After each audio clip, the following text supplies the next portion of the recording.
Meus irmãos, a paz do Senhor, novamente retomando o estudo sobre a vida de Jó, nossa revista da escola dominical, estamos no quarto e último trimestre do ano, aprendendo um pouco mais sobre a vida de Jó. Para quem não me conhece, meu nome é Saul, sou da Assembleia de Deus. Nosso setor aqui em São Paulo é o setor de número 47, no momento o nosso pastor Misael, presidente do setor 47, e o meu pastor local, pastor Adilson Lira, sou da congregação Parque Marabá, graças a Deus, né?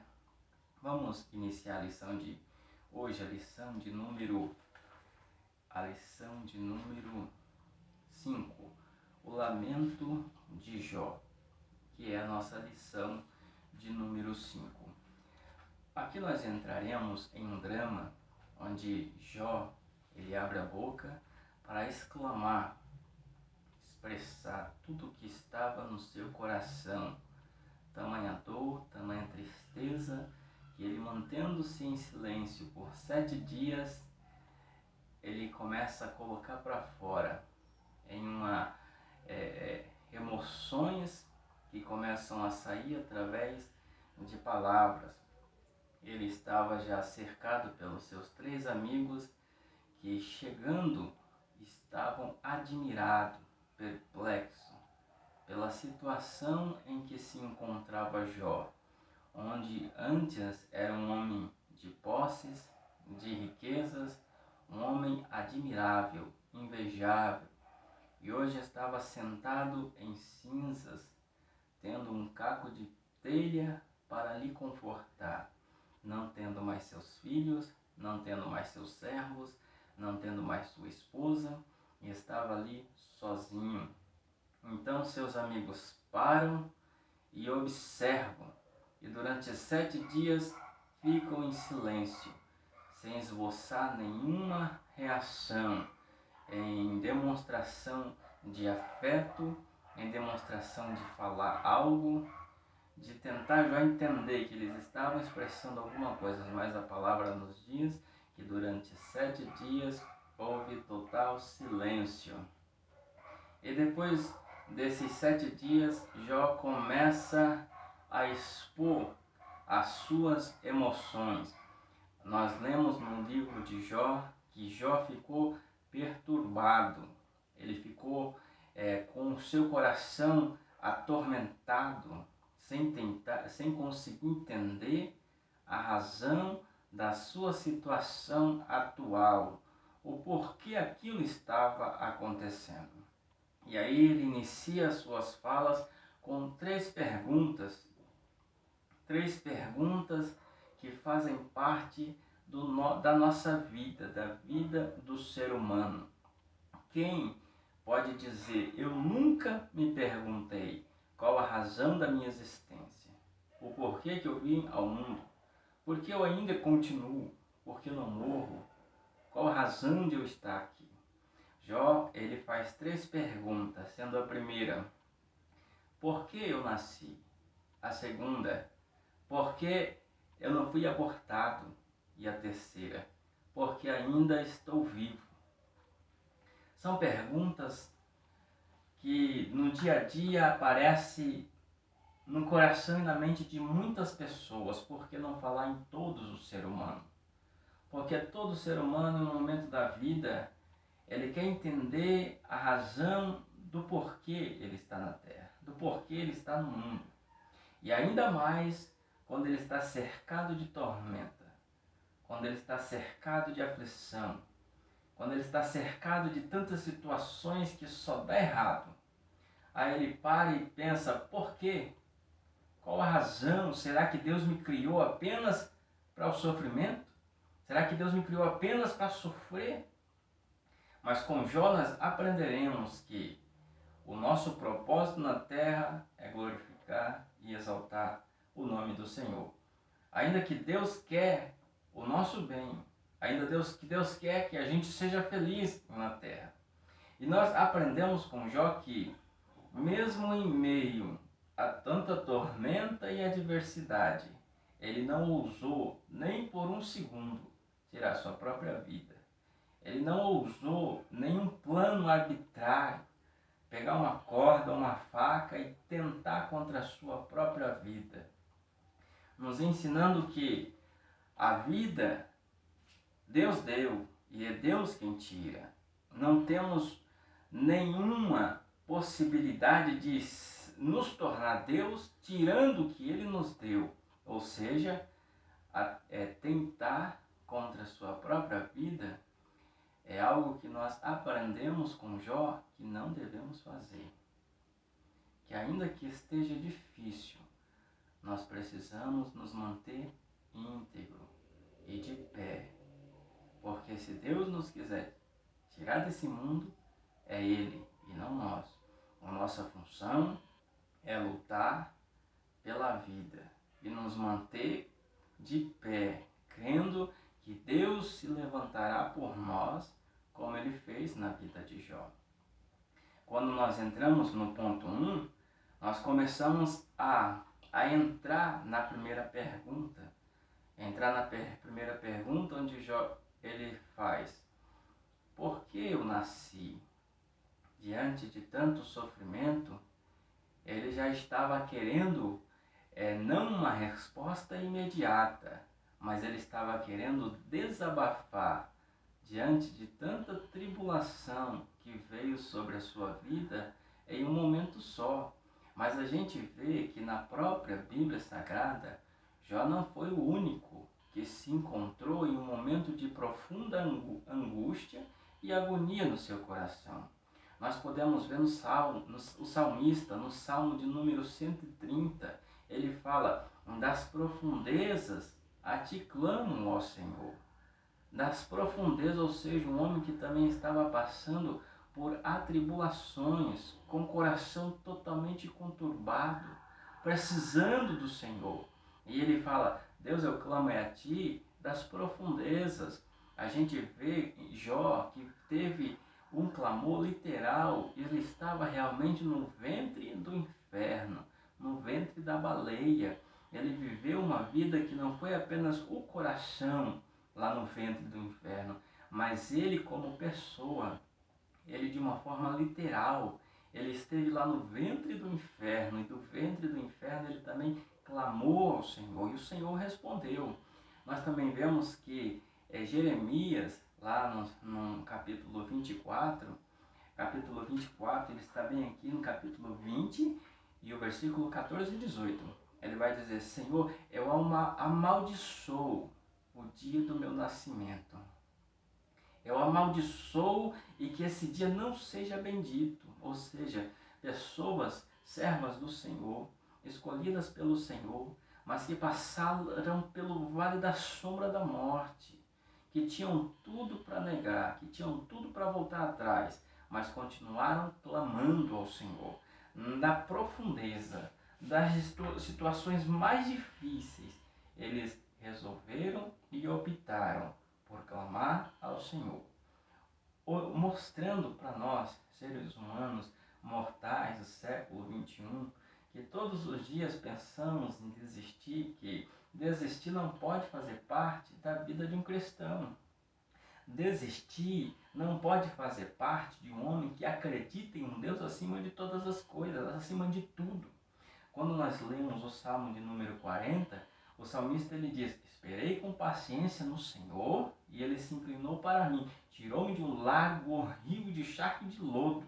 Olha onde o salmista estava, em uma situação tão difícil, num charco de lodo lá no fundo, lá no lamaçal, lá no profundo.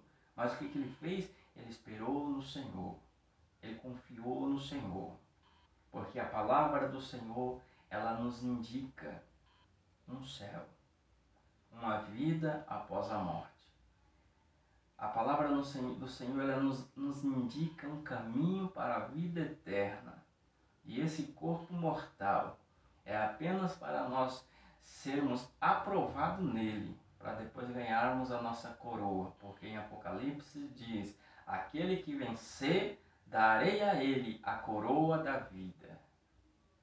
E então o que nós temos que fazer, aprendendo com o servo Jó, é ser fiel, ainda que falte o pão, ainda que falte a moradia, ainda que falte todas as coisas na nossa vida em que nós sonhamos e almejamos, nós precisamos continuar confiando no Senhor, porque aquele que nasceu, ele precisa glorificar o nome do Senhor. Então, o seu propósito como pessoa é glorificar o nome do Senhor. E como você vai glorificar ao Senhor através da sua vida aqui na terra, fazendo obras de justiça, sendo bom, fazendo o que a palavra nos ensina, sendo longânimo, paciente, perseverante, amando o nosso próximo. E quando não concordar com uma situação, não ficar jogando na cara, não ficar falando mal das pessoas, não ficar criando contendas, mas se aquilo que te perturba entra em oração, busca ao Senhor no seu quarto, como nos ensina Mateus, fecha a porta do seu quarto, busque ao Senhor em oração, apresente a Ele a sua angústia, apresente a Ele a sua aflição, a sua perturbação, porque Ele é fiel e ouve cada palavra sua. Amém? Jó, ele estava perturbado, aflito, com o coração intrigado, tentando entender o que estava acontecendo. Aí ele pergunta: por que foi que eu nasci? Foi para passar somente por este vale, por esta situação difícil? Qual a razão? Aí ele vai para a segunda pergunta: por que eu não fui abortado? Por quê? Por quê? Por que aquelas parteiras, quando eu nasci, não me negaram leite? Porque a minha mãe não me negou o abraço? Porque a minha mãe permitiu que eu continuasse respirando? Porque se eu morresse, porque se eu tivesse sido abortado, se eu morresse no meu nascimento, eu não passaria por este momento de tormenta, de luta, de aflição. Ele aqui claramente ele demonstra que existe salvação para os pequeninos que morrem no aborto. E ele fala exatamente que porque eu não fui abortado é porque no período em que ele estava vivendo era comum crianças nascerem mortas, ou seja, natimorto, né? Que nascem mortas, que não tinha um médico ainda para constatar que o feto ele já estava sem vida, tinha que esperar ele nascer para constatar isso, e quando nascia geralmente não tinha vida, eram os natimortos. E aí Jó falava assim: acontece com tantas pessoas, mas eu tive que sobreviver, eu tive que vir a este mundo para passar por este momento onde eu não vejo uma saída e eu não vejo um porquê, não consigo entender, porque Jó conhecia suas obras, que eram obras fiéis e íntegras. E ele começa a se perguntar tudo isso porque ele não estava entendendo, ele não estava compreendendo. E ele faz uma alusão ao Leviatã, comparando o seu momento de terror, de aflição, como se estivesse perante o Leviatã, que é aí uma profecia que a gente entende também que Jó, ele era profeta.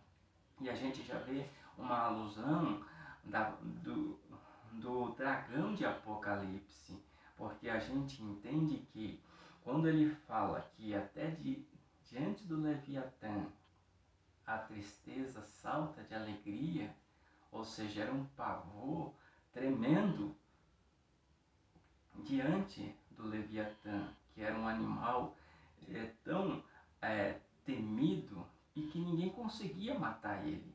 Isso vocês podem entender melhor lá no capítulo 41 de Jó, onde é narrado detalhes sobre esse animal chamado Leviatã, falando sobre as suas escamas, que eram escamas sobre escamas, o pavor que ele trazia, que vai narrar exatamente que sai fogo das suas narinas, e somente o hálito desse Leviatã acende as brasas, para a gente ter uma noção de que animal era esse, né?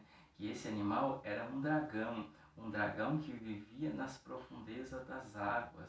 A gente pode ver, também aqui no Salmo de número 104, 25, onde Deus fez todas as criaturas da terra, Deus cuida de todas as criaturas da terra.